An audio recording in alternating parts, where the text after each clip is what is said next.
Shalom, shalom, shalom. Je sais que vous êtes nombreux sur Sentinelle TV, la chaîne de différence, la chaîne dont toute la ville en parle. C'est votre serviteur, le messager de la bonne nouvelle, le pasteur de la diaspora. Donc, Lelo, émission de M. Zali à français, maison à Lingala, parce que des fois, tout ça en anglais, en français, à Lingala.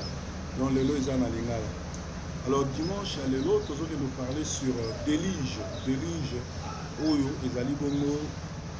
6e jour quand on a Keli Mokili, Aïpsi Noé, Akota na arche, ou bien Atonga arche, Azwa Banyama, Azwa Basorta Bibwele, Akota na Kati parce que Abobon Mokili. Batouakansaï que Nzamba a la blague ou bien Noé a la blague, mais l'histoire de réception dans Genèse 6 qui est déluge Salamaki. Alors, nous avons un verset, après, nous avons expliqué Nzamba Pambola, nous surtout dans la Sentinelle TV.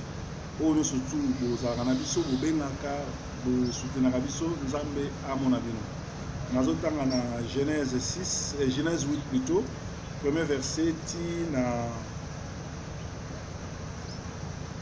nazotanga na Genèse 6 8e verset ti na 15e. Mais Noé trouva grâce aux yeux de l'Éternel. Voici la postérité de Noé. Noé était un homme juste et intègre. Dans son temps, Noé marchait avec Dieu. Noé engendra 3 fils, Sem, Cham et Japhet. Wana Ezako est intéressé de sauter. Tokena 11. La terre était corrompue devant Dieu. La terre était pleine de violence.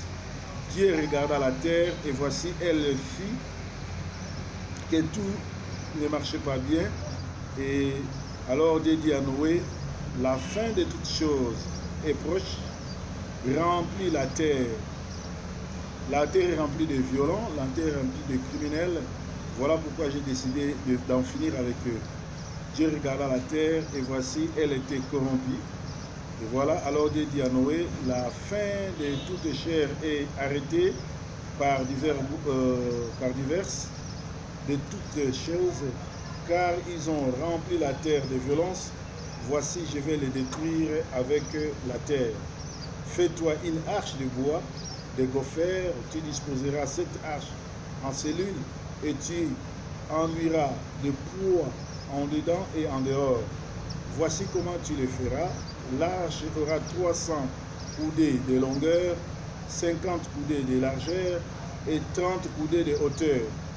Tu feras entrer, tu feras l'arche une fenêtre que tu réduiras à une coudée en haut, tu établiras une porte sur la coudée de l'arche et tu construiras un étage inférieur et second et un troisième. Et moi, je vais faire venir le déluge d'eau sur la terre pour détruire toute chair vivante, ayant soufflé de vie sous les cieux, tout ce qui est sur la terre périra.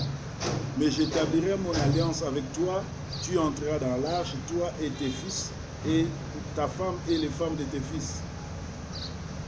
Alors, de tout ce qui vit, de toute chair, tu feras entrer dans l'arche 2 de chaque espèce. Pour les conserver en vie avec toi, il y aura un mâle et une femelle. Amen. Awa, tozomona Nzambe, abengi Noé, a précisé l'instruction. A epselo kaliboso azwa toutes sortes de bois, mais bois à gopher, vous bien moi ça va bois oyo, eza cher en Afrique, tu as bois wenge, wenge ça ma baya moko makase kutaka cher, mais bois à gopher ezali koleka plus que ma baya ya wenge. Alors a epsi azwa bois à gopher, a yebisi atonga masu à 3 étages et atia ba fenêtre. Azwa toutes sortes ya banyama oyo ya kopona azwa mwasi na mobali azwi bana na ye misato na bokilo ne misato na mwasi na ye donc 8 personnes pour bazala sauver parce que à part wana avant wana Nzambe a aussi Noé a prêché. Noé a prêché 120 ans. 120 ans et ça a donné à tout le monde pour nous sauver bateau. Noé a prêché sans malamu 120 ans a gagné personne à part moi si Naban. Alors, les locaux sécatés, Moutou a une église à 2 personnes, 3 personnes, parce que prédication, tout le monde peut prêcher, mais Noé a prêché 120 ans, Daniel Moutouté, sauf moi, c'est une bana, na Bibouélé. Yango, un pasteur, il faut à tes cœurs, à se rendre compte, à ça la tout, à la sauver, un grand ministère, et un ministère, moi si, na yo, na bana, na bandeko, na yo, balandi yo, Yango est la force à ministère. Sur total, il a un ministère à Jésus. Il était accompagné de ses frères. Quand je parle de frères de Jésus, ce sont les enfants que Marie a eu avec Joseph. Parce que Jésus a Zalaki pena bandekonaï. Alors, la Bible dit quand Dieu s'est adressé à Noé, la première des choses, la première qualité que Dieu a trouvée en Noé, Noé était un homme intègre. Les Burkinabés, ce sont des hommes intègres. L'intégrité, c'est quelqu'un qui est intégré dans la société. Moto a commis à s'intégrer sans quoi, sans quoi, à Banikolanda, la loi pour respecter les béco en boca pour avant. Alors, nous avons dit que Noé est intègre à Bengi, à Pessi émission. Les lois, Batobele Banikoté à Samala, Batobele Banikoté comme pasteur, est-ce que tu es intègre? Est-ce que ce qui nous a apprécié Moussala, apprécié ordre, au Rolanda, Noé à Landagi, Noé nous a apprécié ordre, apprécié la dimension, Nandenge à retomber la Massoua.